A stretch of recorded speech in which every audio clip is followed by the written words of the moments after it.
But let's talk about Transworld. For our listeners, why don't you guys just go ahead and introduce yourselves, tell us who you are and what you do. You want to start? Yeah, I can start. So my name is Steve Tome. Shawn is the owner and a friend, and he reached out to me and knew I had business experience in the past. Yeah. We had a company in Lake George, the pedal cab company, and we had 3 seasons there. It was fantastic. The business community in Lake George, incredibly supportive. Yeah.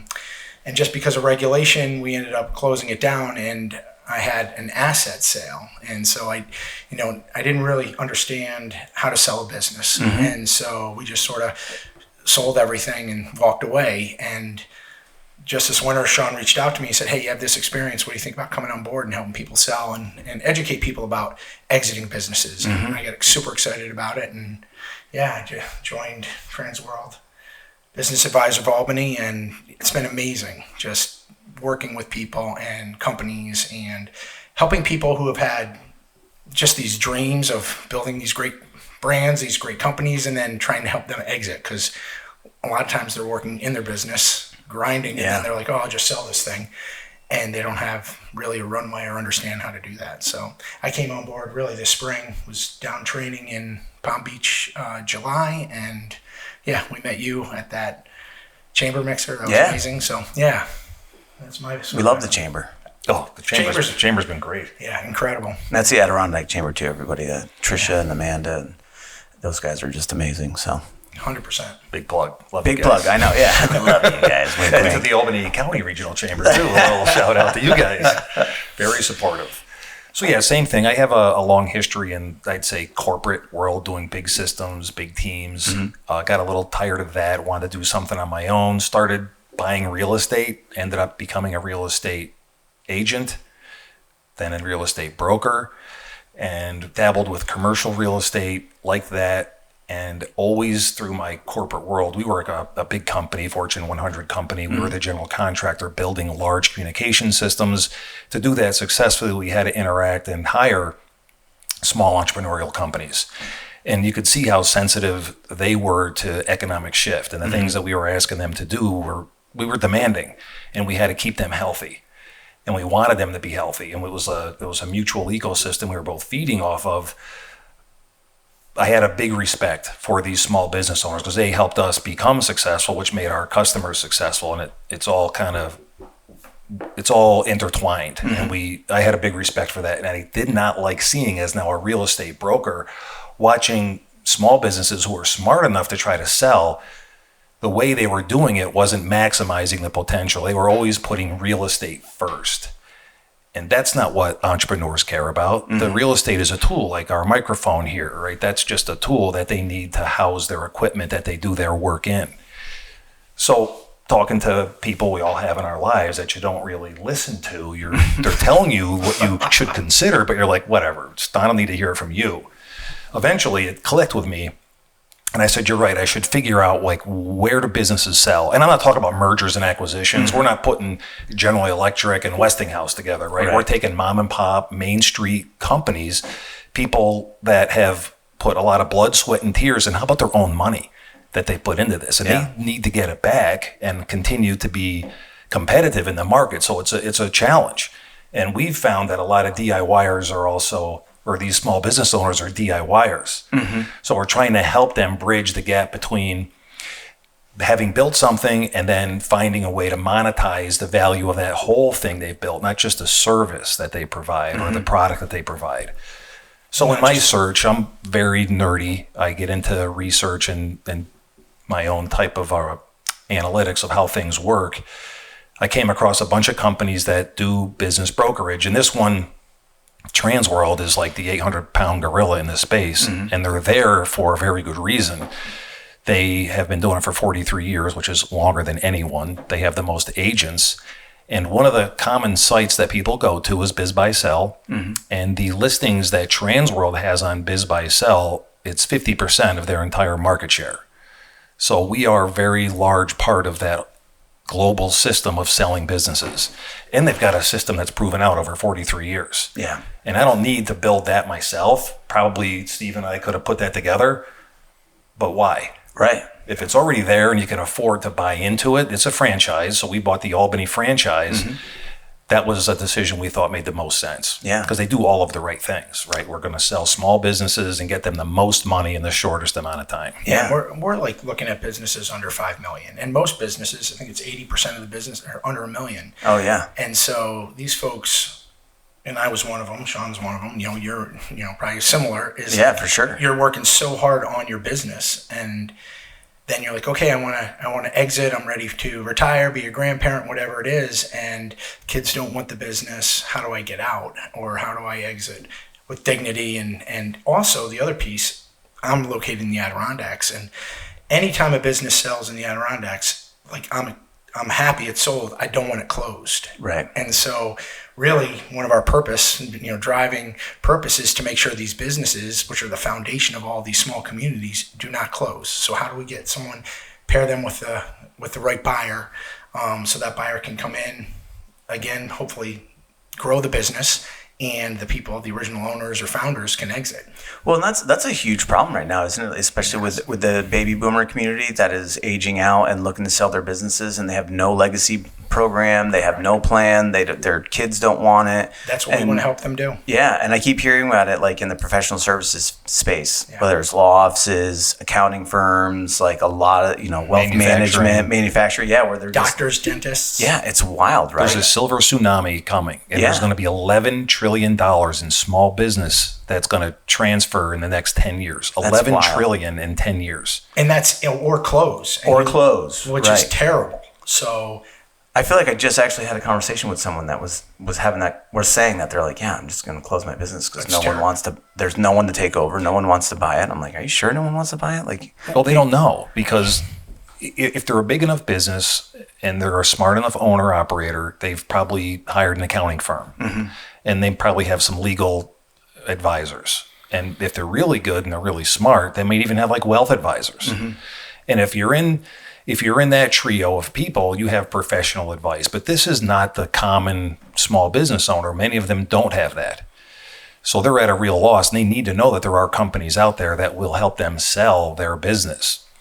And we need probably 3 years for the really small ones that aren't using professional help all the way. So a lot of people ask me, like, what is the best advice you could give to a small business owner who wants to exit? Give me 3 years to maximize what you're doing here. Like, let's start reporting all of your income. Right. Like we can probably get you a little bit, but you already took it because you're not reporting it. Anyhow, there's methods that we can use to help document the potential that the business has on the books 100%. Ideally, just put it on the books. Like, make your life easier. Let's monetize this thing to its full potential. That could take 2 or 3 years to do it.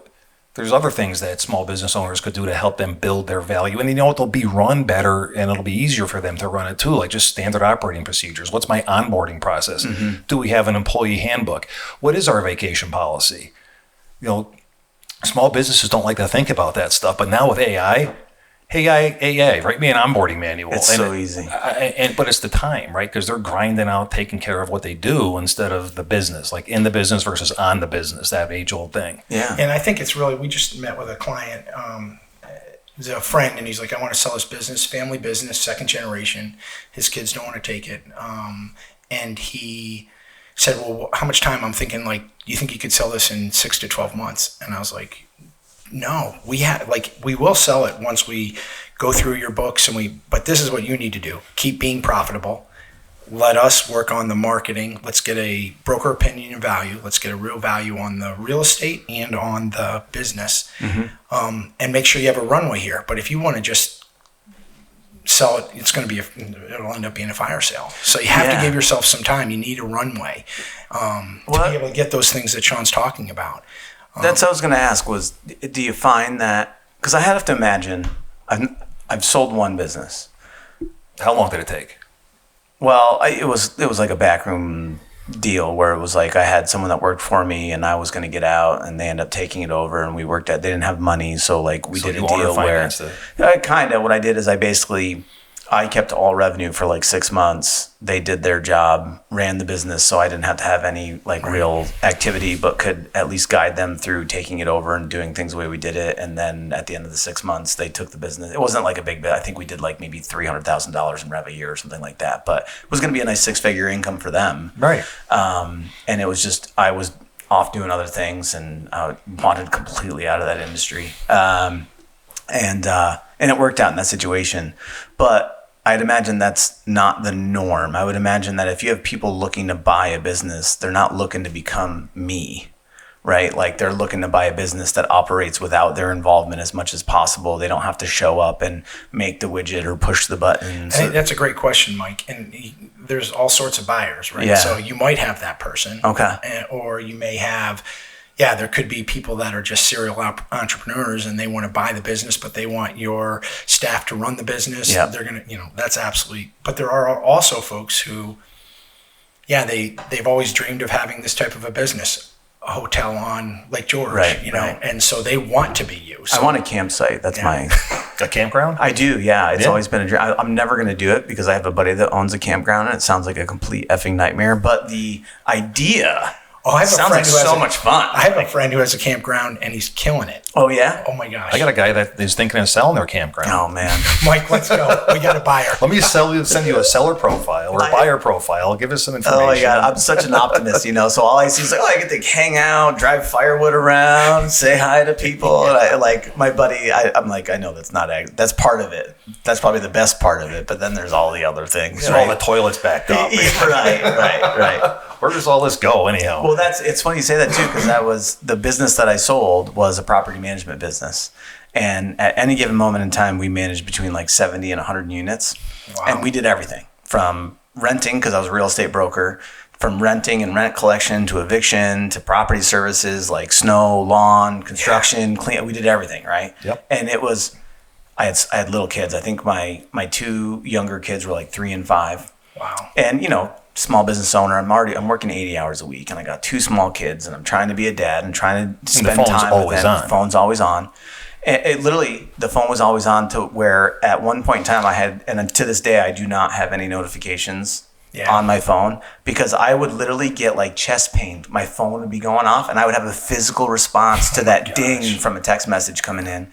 And I say it all the time. Every Saturday, my phone would ring and it'd be someone saying, "Hey, Mike, my toilet's been broke since Tuesday." Yeah. And I'm like, why couldn't you call me Tuesday? You had to wait till Saturday. And it's a water thing, so you got to get after it right away. And with a toilet thing, I mean, these folks would use the toilet all week, even though it was not working. So when I got there, I either had to call a plumber and pay outrageous fees or go handle it myself, which is typically what I did. Mm-hmm. And then, so you're showing up to a bathroom that has been being used for almost a week. Yeah. And it was awful. And after dealing with that for years, I was like, I'm done, man. Yeah. Get me out of here. Yeah. But wild. Business is hard. Running a business is hard. So hard. Yeah. And you just want to just hire somebody to do that.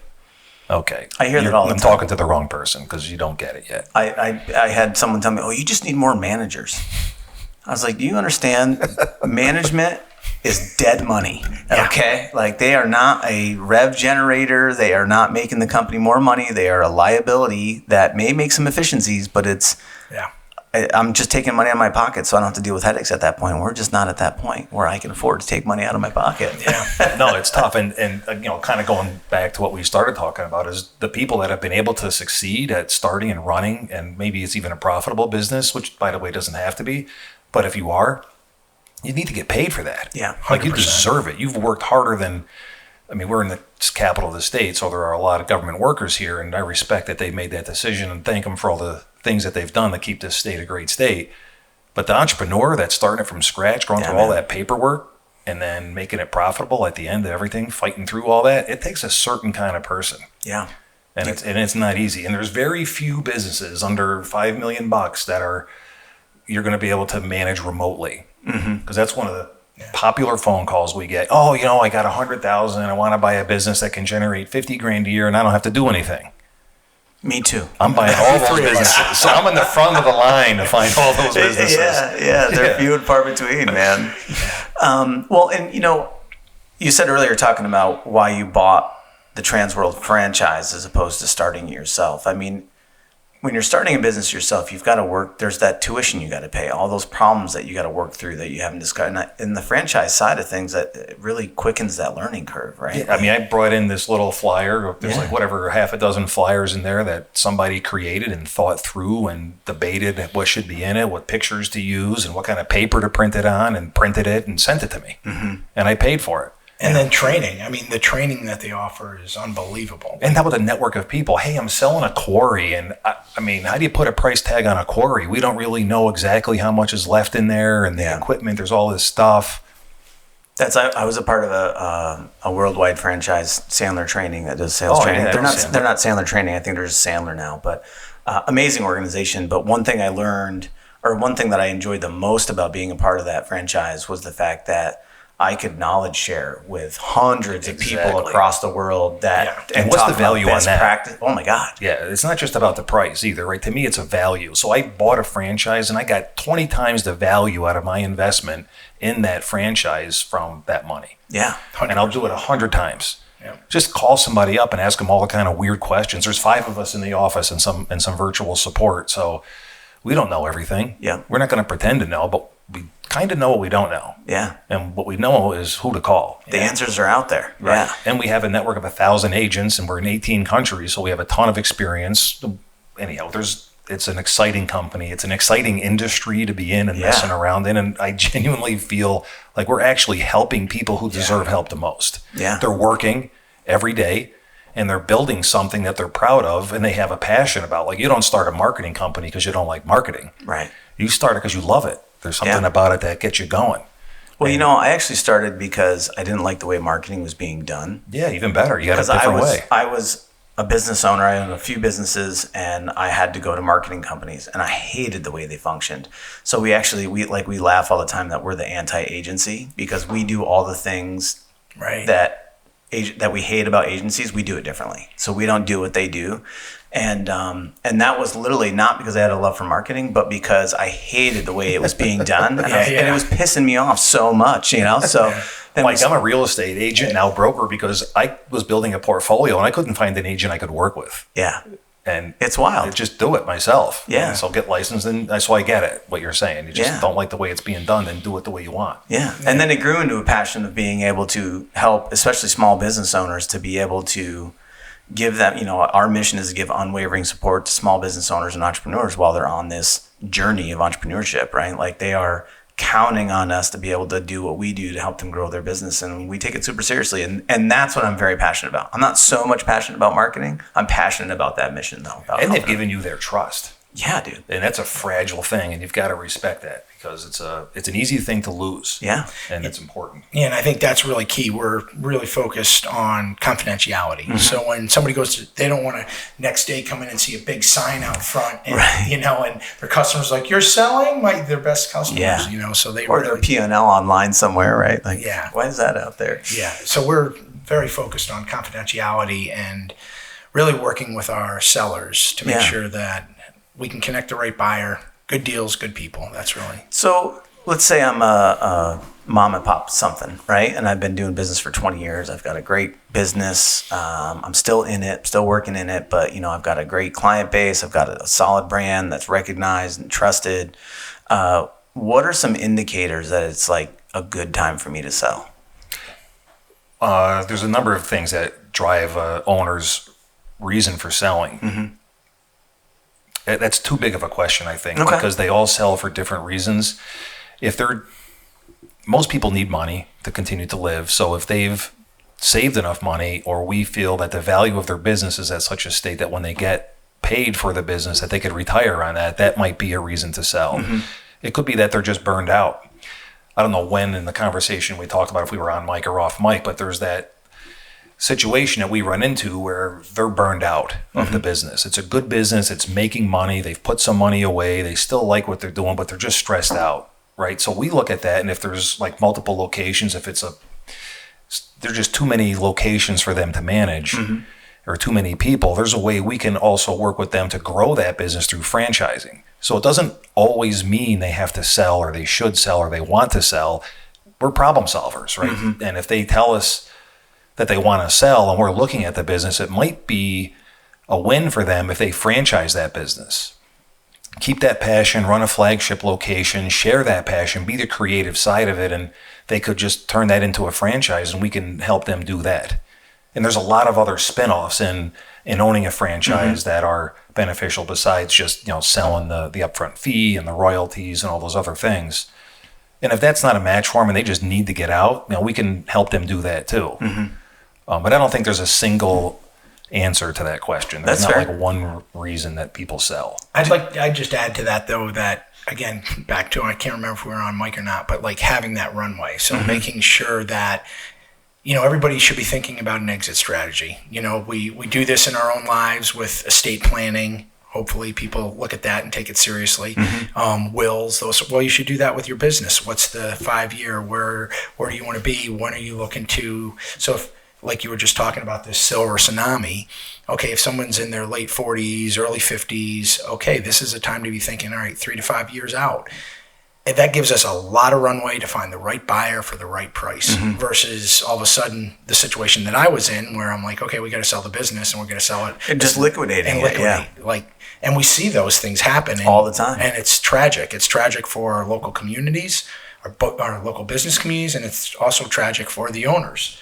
So I think really people should be thinking about exiting their business, not to exit immediately, but what's their strategy? So I just had a friend who sold his business, and right from the beginning I was consulting with him, and I said, like, you're 55, when are you getting out of this? And he's like, oh, it's not for a while. I go, you have to plan that now. Yeah. That's like how your corporate structure, you want to make sure, like, for instance, a client that that we're working with, they have their property in the family name and then the corporate you don't necessarily want to that happens a lot, yeah. So you want to structure all those things properly before going to sale, making sure that all owners are on board and people set up businesses and maybe they gave a minority ownership to their great aunt or uncle. Are they on board with selling this? They could, mess up the process. So making sure all those I's are dotted and T's crossed. So what is there like a minimum volume they need to be at? Like, do they need to hit 500,000 before they start considering it,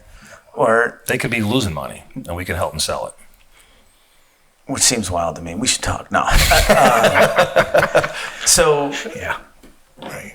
But how? So I guess like if I've got 500 grand in gross rev. I'm putting 200 grand a year in my pocket. What am I selling my business for? So there's That's a great question. yeah, it's a huge question. Yeah. Here, let me answer that in a different way and back up to build off something that Steve said that triggered a thought in my mind is maybe you just want to know what your business is worth. So we'll give you a valuation. We'll charge you a fee between usually $4,000 and $5,000. And the reason there's a range is it depends on a number of factors, but some companies, manufacturing, they might have like work in progress. Like they've bought something, but they haven't gotten paid for it. So there's some amount of work they're either doing to assemble it or to install it and close out the project. So if it's more complicated, it's more money. But maybe you just get a valuation on your business. And in doing that, we're totally transparent. We want to show you the process for getting you a business valuation because that'll help you run your business better. And by better, I just mean more money, more profitable. And maybe it's more profitable day to day or more profitable when you're thinking of that exit. Is that because you, like, when you go through that process, you see where, like, the gaps are and like, what's missing? And There's like, thousands of industries. If you did this, you'd we have all of that. Again, Transworld, this huge, we look at and say, oh, listen, you're in the auto body industry. Most successful auto body shops are spending 10% on marketing. You're only spending 1%. Or you're spending 40%. Like back off on your marketing. Who are those guys? I'd like to talk to them. Well, we'll give you a list. We do have a list. You'll see us hesitate too. And the reason we're hesitating is we want to share everything, but we do have this promise of confidentiality. So we're trying to measure our words very carefully, not to tip our hand. We're working on probably 120 files. We have 15 listings active right now. A negotiating a bunch of deals. So it's an exciting time. If you're buying a business, give us a call. If you're looking at selling, it's a great time. Or if you just want to know what it's worth, and we can help you understand that value. But I want to answer your question too with a little bit of detail. So it will start with your tax returns. And if you don't have tax returns, I need some sort of documentation on your revenue and your expenses. But there are 4 or 5 different very common ways of doing it, and it's all about your seller discretionary earnings is like the first one. The first one, let's kind of go in order, would be your revenue. So we could look at that top line revenue and tell you, rule of thumb wise, your 37% of your top line revenue is your value. Okay. Based on the industry. Yeah. On that industry segment that you're in. And we look at the tax return or your industry code that's on your tax return, right? Because everybody's got that and they know what it is, hopefully, or we can figure it out. The next one would be seller discretionary earnings. So we look at some of your income and expenses. After that, we look at EBIT or EBITDA. And each of those have different multipliers.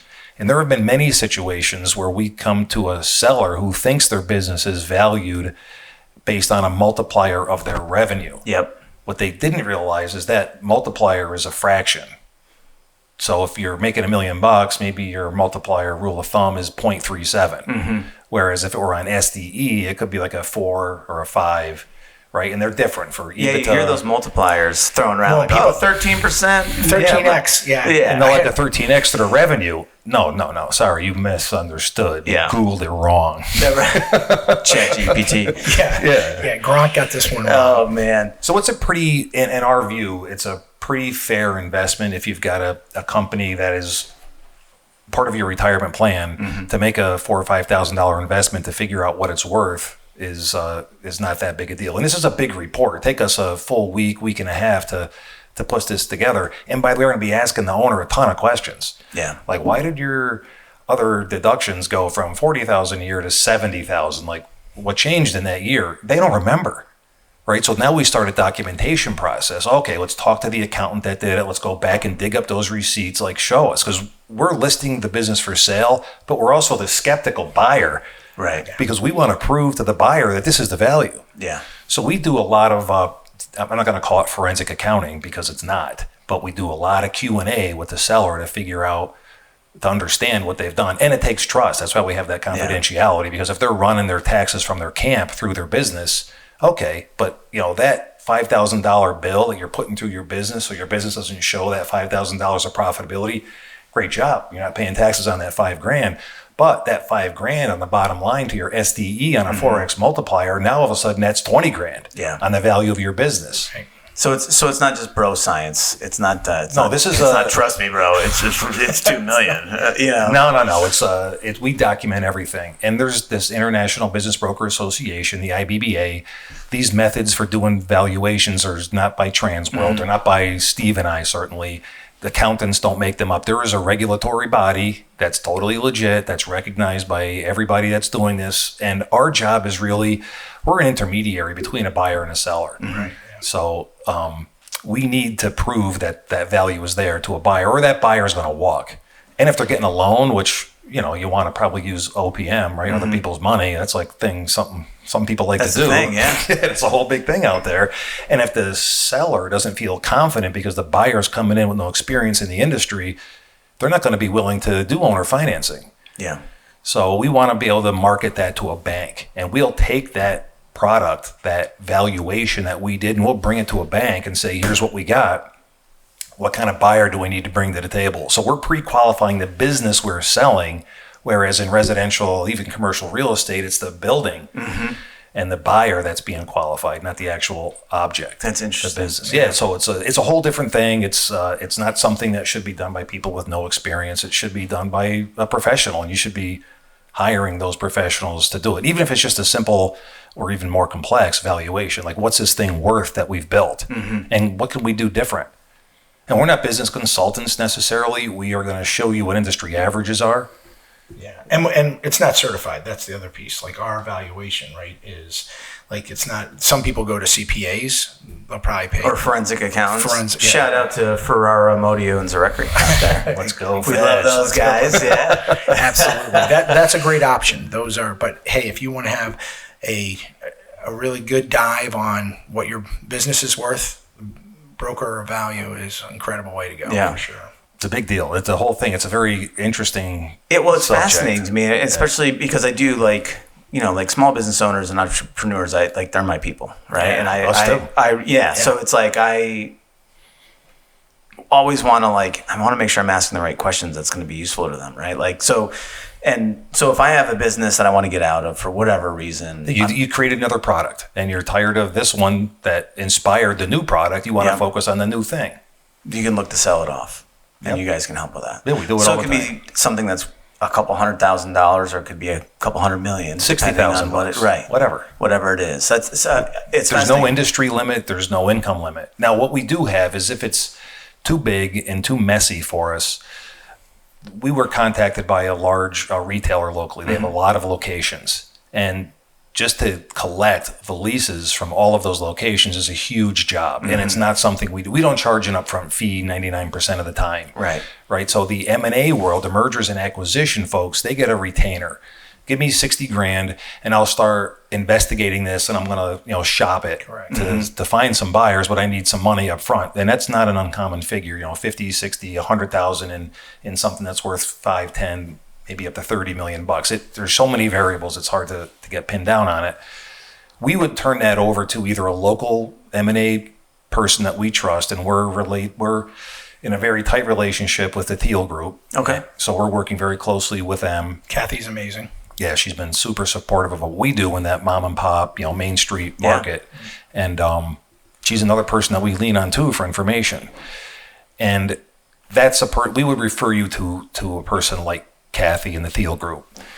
We also have a group internally at Transworld that we can still be involved if the seller wants us to be involved, or we can hand it off entirely down to our team down there. But we're really only going to do up to like 40, 50 million would be the max that Transworld will do. We're not doing it here at Albany. That's like, we don't know that. That's a different view. That's a whole different animal. Yeah, and they're networking with all the private equity companies, and that's just not where we are. We're working with, I'm not going to say regular people, because certainly we're all regular in our own irregular way, but smaller companies. Is there any industries or sectors that have a higher demand than others right now? Yeah, any home services company, Home plumbing, services? electrical, Wow, gutters, plumbing. painting, Oh my gosh. anything. And even like auto body shop, it's unbelievable. Actually, there are people looking, and if you look on Biz Buy Sell, there's tons of buyers. I mean, we have in our database 650,000 buyers that are looking for business. They're looking for that kind of stuff. And Transworlds, yeah, it's crazy. It's wild, man. I keep coming across that, like anything trades related, home services, all that. Like it's just Massive. That's the next 10 to 20 years is going to be wild if you are in that business. There's going to be a lot of millionaire plumbers and welders, and There already are. tradespeople. Yeah, there already are. Absolutely. Yeah, and there's going to be more. And the healthcare services are also a big deal. New York State has changed their regulations on the way you get paid for. Used to be you could expense some medical transportation visits through Medicare, but that's all changed now. They've subcontracted out that service out of state. But there's still a lot of other long-term care facilities, assisted living. That's anything health related is still like dental offices, medical practices, physical therapists. Not software though. You guys aren't have people banging on your doors for software. Well, I think software we're development, like- you mean, or like software sales? I have a piece of software that I built. I'm going to be selling at some point in time. So This is where I would dive into our database at Transworld and say, I don't know, like where do we go? Like what kind of software is it? And there is a person that's in my personal network from Transworld who is in that space. interesting. And I would just hand it to Andrew and say, Andrew, like take a look at this. Like, what do you think? Like, I'm trying what does this guy to got here? figure out how many users I need to get to so I can sell it for $50 million. Yeah, I'll put you in touch with Andrew. Okay. 50 million. That's my number. Yeah, good. I love it. It's not even close worth to that yet, but it will be. But it will It's be. on the It dream will board, be. baby. Put That's 50 right. million. Vision board. Yeah. Cows are expensive, man. I need to buy some livestock.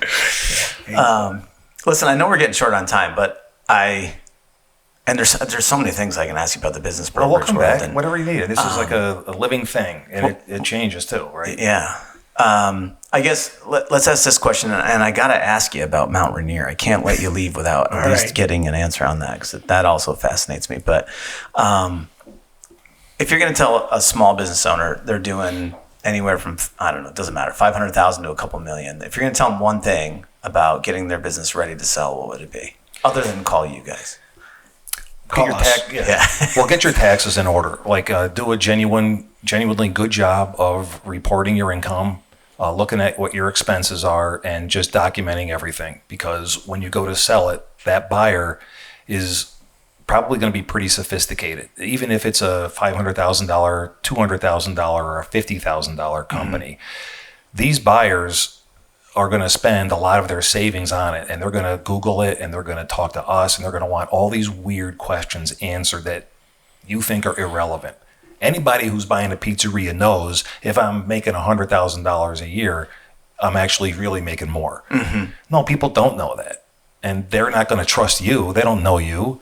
So just document as best you can all of your income and all of your expenses. And part of that documentation should be your taxes. Okay. And then I'd also say if you can get like standard operating procedures, those manuals that we were just alluding to, those things drive up the multiplier. Like basically, so it could cook. Whoever steps into your business doesn't have to reinvent the wheel. Here's how we make the cookie. Here's how we make the pizza. Here's Exactly what we do. Like you're selling it. You're not going to be there. So if the business relies on you, it's not a great business to sell. Right.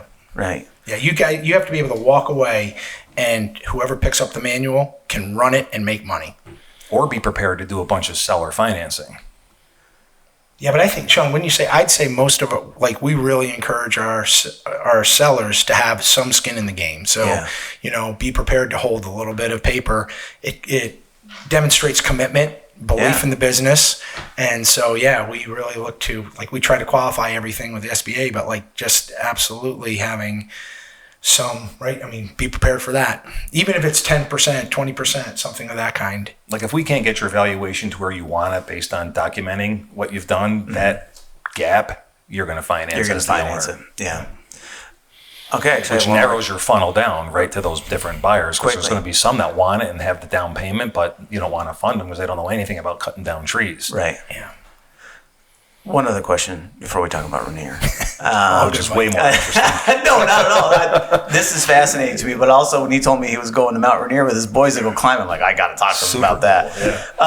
Right. The question I meant to ask before was, you had mentioned that you could sell a business even if it's not making money. Oh, yeah. Absolutely. Like, do you have to go in and do the work to get it to making money? Or can you sell it even though it's showing I'm a not loss? running your business. I'm helping you sell and market the business for sale. So we would look at why it's not making money. Yeah. And we total transparency to the buyers. Like, this isn't a shell game. Like, I'd sell my company if I could get $1 million for it. Well, I'm not trying to rip off a buyer, and I'm not trying to, rip off the seller either and get them just out of the business. It needs to be a transparent process all the way through. So this isn't... Maybe somebody needs a write-off, and so they're looking for a business that's losing money. Or maybe they have industry experience that the person who started the business doesn't have. There's Maybe a whole somebody bunch of bought a entrepreneurs that do franchise. Yeah. I actually, what's her name?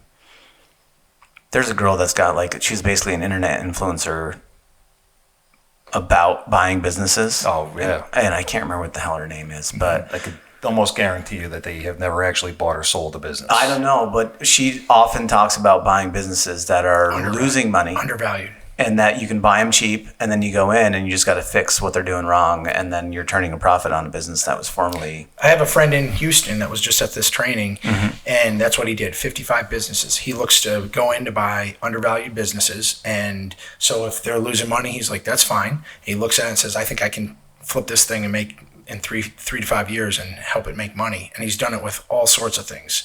Oil change, lube shops, those sorts of places. He's done it with... I have to imagine you're buying businesses that don't have those standard operating procedures, right? Like, so you're going in, you're going to clean up the mess, you're going to organize it, get it streamlined, get it profitable, and then sell it, right? That's exactly what they're doing. Sounds fun.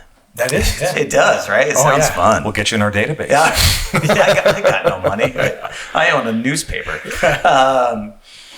All right, thank you for answering those questions. Let's talk about Rainier. Just real quick, because I don't want to keep you guys all day, but tell me about climbing Mount Rainier with your sons. Yeah, so you know my sons from jiu-jitsu, and they're triplets. So, and one is a Marine stationed in Pendleton, and he asked last year, "Hey, Dad," he knew I had done a bunch of mountaineering. I used to guide, and he said, "Do you want to go do Denali?" And I was like, "Do you want to climb Denali?" And I said, "Seamus, to get to Denali, there's a lot of baby steps." Yeah. And so I said, let's first do an expedition to Rainier.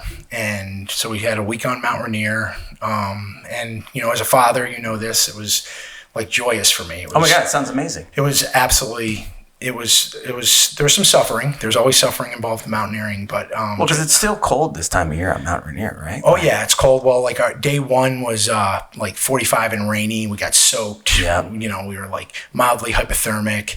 You're getting into altitude. Yeah. Yeah, it's only getting colder and you're wet, right? Yeah. Sweet. Let's do it. Yeah. Yeah, that was at 8,500 feet, and then you get up to 10,000 feet. We were doing Disappointment Cleaver route, pretty standard route. Really, there's a lot of guiding on it. Spent 2 nights at Camp Muir and did a whole bunch of crevasse rescue, ice climbing, you know, just sort of glacier travel, navigating, all that. Went to high camp. One of my sons actually got altitude sickness, so we were debating, do we go down? And it's this whole family group dynamic. And Seamus had 2 other Marines there that he's buddies with, and so the 6 of us were like figuring it out. And Brendan was like, it was incredible because he's like, listen, I think I'm good for you guys to summit and then we'll go down. And he's a EMT, wellness EMT, so he's like, I think I'm fine. You guys summit. I don't want to have to get up and turn around at 12,000 feet because I can't breathe. So we climbed it, and you know, we get to the summit, and you know, I'm 56, so my one son looks at me and goes, Dad, you know, that was really hard. He says, I can't believe you did it. It's great. And I was like, oh, and I thought we were having a moment. And I said, okay, thanks. I go, well, just think, when you're my age, you could take your kids to Rainier and have this moment. He goes, fuck that. I'm going to the beach. This has been suffering. Yeah, I meant, like, I've never done anything like that, but I've read all the books. Yeah. You know what I mean? And I've always wanted to do some sort of mountaineering and do some sort of like crazy. Let's go do it, man. Dude.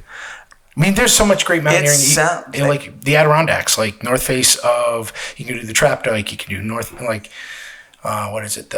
I'm thinking of the Gothics, north face of the Gothics. There's a lot of mountaineering objectives on the east. And then obviously Rainier is it's beautiful. And to have that moment with my kids it's amazing. It was amazing. Yeah.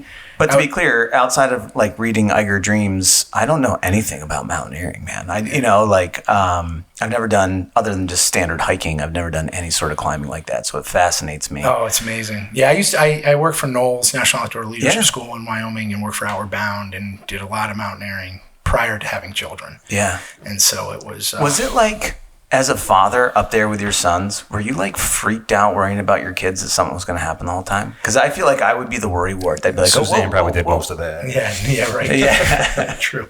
No, you know what it was? Like the day that we were hypothermic, we had big packs. We were climbing up. We weren't like majorly hypothermic, but it was uncomfortable. Mm-hmm. And my son Brendan was incredibly supportive. And I was like, and again, they're 25. And I was like, you're a man. Like, it was this moment where I was like, he had empathy, he had leadership, and he was doing all these things. And I didn't feel like, oh, I'm in charge, I'm the dad, I got to keep them safe. I was like, we're part of a team now. It was like this reckoning as a parent. That's cool. Yeah, it was amazing. Yeah, and honestly, I think it's always the same, but like having some form of a little bit of suffering, and then, you know, it was glorious there. I'm all about the suffering. I do love that part. Yeah, I know. You do a lot. You'd be great at it. Anything that's hard that Let's makes get out, you man. very uncomfortable and suffering. I would love it. Yeah. All right. Yeah. No more neon belly. No more neon belly. I think that's actually what I tapped up. I was thinking about it afterwards. I think you got me with neon belly. With neon belly? Yes. What is that? It's you put your knee on someone's belly with a lot of force, and then you're racking up. And then I probably, I don't know if I probably moved to a choke or an arm bar or something, but it's a lot of fun. Love jiu-jitsu. Love it. It's fun, yeah. Have you rolled at all? It's such a drive down here. Yeah. But we have mats in our gym, and then every place we travel, I've rolled. So we were in Hawaii. Cool. Actually rolled at Jocko's gym. Yeah. In San Diego. Yeah. That's awesome. So still a white belt. That's all right, man. Yeah. You got to get over to the new Alliance shop over at the mall. I want to. It's amazing. It's great. I mean, those guys are awesome. They're incredible. Yeah. Oh, we loved it. I mean, that was formative for my whole family, actually. It's a great program. A lot of great jiu-jitsu in the area, but I do love that Alliance system that they have. So. I do too. It's cool. Sure. Wow. Just awesome. So great, Mike. Thanks so much for having us. Guys, thanks for coming out to the farm and coming to the kitchen table and having a conversation. I love the kitchen table. Yeah. Loved it. Yeah. Thank you. It's a lot of fun. So thanks so much. If someone wants to get a hold of you guys, where do they find you? Okay. Yeah, just go to transworld.com. Okay. /Albany? Yeah, you go to /Albany to see our local office here. Yeah. Okay. You guys on any social media or anything like that? Yeah, we have a Google page, of course, our website. We have a Facebook page. You just search on T-World or Transworld Business Advisors. We're going to be the full couple pages of Google ChatGPT. So. Awesome. We'll make sure there's links and stuff in the bio too, so people can get a hold of you. Appreciate it. Love it. Thanks so much, Mike. Awesome Absolutely. to see you, man. Absolutely. Thanks everybody for listening, of course, and thanks to our community partners for supporting us and doing all that we do. Can't do it without you. You can also, of course, find us Spotify, Apple, Rumble, and YouTube. Make sure to hit subscribe, like a couple of videos or posts, and leave us a 5-star review. Thanks, everybody.